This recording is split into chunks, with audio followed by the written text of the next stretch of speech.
సంవత్సరాల తరబడి ఎన్ని మందులు వాడినా మీ మోకాల నొప్పులు తగ్గట్లేదా? ప్రాణ పెయిన్ క్లినిక్ లో అత్యాధునిక చికిత్స. ఆంధ్రప్రదేశ్ ముఖ్యమంత్రి చంద్రబాబు నాయుడు భార్య భువనేశ్వరికి అద్భుతమైన గిఫ్ట్ ఇచ్చారు. చేనేత దినోత్సవంలో పాల్గొన్న ఆయన అక్కడ ఏర్పాటు చేసిన స్టాల్స్ వద్ద భువనేశ్వరి కోసం స్వయంగా 2 చీరలు సెలెక్ట్ చేశారు. చీరల ప్రత్యేకత గురించి అడిగి తెలుసుకుని మరీ ఈ చీరలను తీసుకున్నారు. వెంకటగిరి చీర, ఉప్పాడ జాందాని చీరలను సీఎం తీసుకున్నారు. కాగా వివిధ ప్రాంతాల నుంచి వచ్చి తమ ఉత్పత్తులతో స్టాల్ ఏర్పాటు చేసిన నేతన్నలతో ముఖ్యమంత్రి చంద్రబాబు స్వయంగా మాట్లాడారు. వారి సాధక బాధకాలను అడిగి తెలుసుకున్నారు. స్టాళ్లలో ఉత్పత్తులను పరిశీలించారు. ఉత్పత్తుల గురించి వివరాలు తెలుసుకున్నారు. జాతీయ చేనేత దినోత్సవం సందర్భంగా సీఎం చంద్రబాబు చేనేత కార్మికులకు శుభాకాంక్షలు తెలిపారు. విజయవాడలోని స్టెల్లా ఆడిటోరియంలో చేనేత ఎగ్జిబిషన్ ని ఆయన ప్రారంభించారు. రాష్ట్ర వ్యాప్తంగా చేనేత కార్మికులు చేసిన చీరలను ఎగ్జిబిషన్ సెంటర్లో ప్రదర్శించనున్నారు. స్టాల్ ప్రారంభించిన అనంతరం ప్రతి స్టాల్ వద్దకు వెళ్లి చేనేత దుస్తులను చంద్రబాబు స్వయంగా పరిశీలించారు. చేనేతలకు అండగా ఉండేందుకు ప్రతి ఒక్కరూ నెలలో కనీసం ఒక్కరోజైనా చేనేత దుస్తులు ధరించాలని చంద్రబాబు పిలుపునిచ్చారు.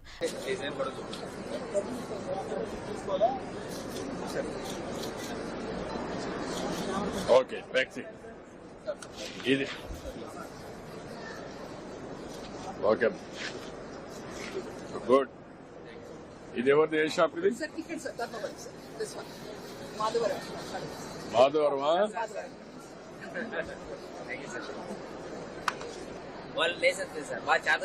వెయిట్ ఉందా సార్? ఎంత వెయిట్? ఇది 450 గ్రామ్స్ అట్లా ఉంటుంది సార్. 450 గ్రామ్స్ అంతే సార్. సార్ మీ దగ్గర కొంచెం మాట్లాడుతుంది సార్, సంతోషంగా ఉంది సార్. ఇందాక అడిగినాడు సార్, పైకి వస్తారని అడిగినాడు సార్. మీకు అందరిని ఎంకరేజ్ చేయాలని చూస్తాను. ఎంత ఇది ఒకటి తీసుకోండి సార్. చిన్న రిక్వెస్ట్ సార్, చెప్పండి సార్. వర్కర్స్ కి పని కలిపిలేకపోతున్నాం సార్. ఏంటి కారణం? ఏంటి? మార్కెట్ లో విపరీతమైన రేట్లు ఉంది సార్. మనం ఒరిజినల్ గా తయారు చేస్తాము. ఈ ఒరిజినల్ దగ్గర విపరీతమైన రేటు, మళ్ళీ ప్లస్ జిఎస్టీ సార్. ఇప్పుడు జిఎస్టీ తయారు చేసిన తర్వాత జిఎస్టీ తీసేసి అప్పుడు కంప్లీట్ చేయగలుగుతారా? తగ్గిపోతుంది కదా సార్. ఇప్పుడు 8,000 అంటే 400 రూపాయలు సీల తగ్గిపోతే అప్పుడు చేయగలుగుతారా? చేస్తాం సార్. కొనుక్కున్నామే సంతోషంగా కొనుక్కున్నాం సార్. 4 రోజులు తగ్గిపోయింది చీర కంటే కన్నా నాకు తయారు నాకి అంటారు సార్.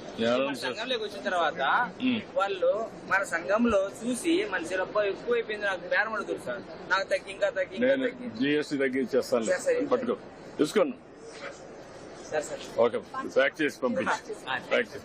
ఆగస్టు 7న చేనేత దినోత్సవం కనుక చీరాల వెళ్లవలసింది కానీ వాతావరణం అనుకూలించకపోవడంతో విజయవాడలో ఏర్పాటు చేసిన చేనేత ఎగ్జిబిషన్ కార్యక్రమంలో చంద్రబాబు పాల్గొన్నారు.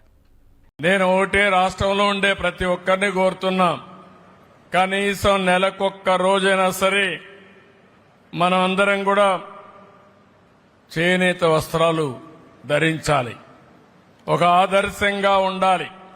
మళ్లీ పిలిపిస్తున్నాం. చేనేత పరిశ్రమను కాపాడడం మన బాధ్యత. తద్వారా మన ఆరోగ్యం కూడా మెరుగవుతుంది. కనీసం నెలకొక్కసారైనా సరే చేనేత బట్టలు కట్టుకోవాల్సిందిగా ప్రతి ఒక్కరికి విజ్ఞప్తి చేస్తున్నాను.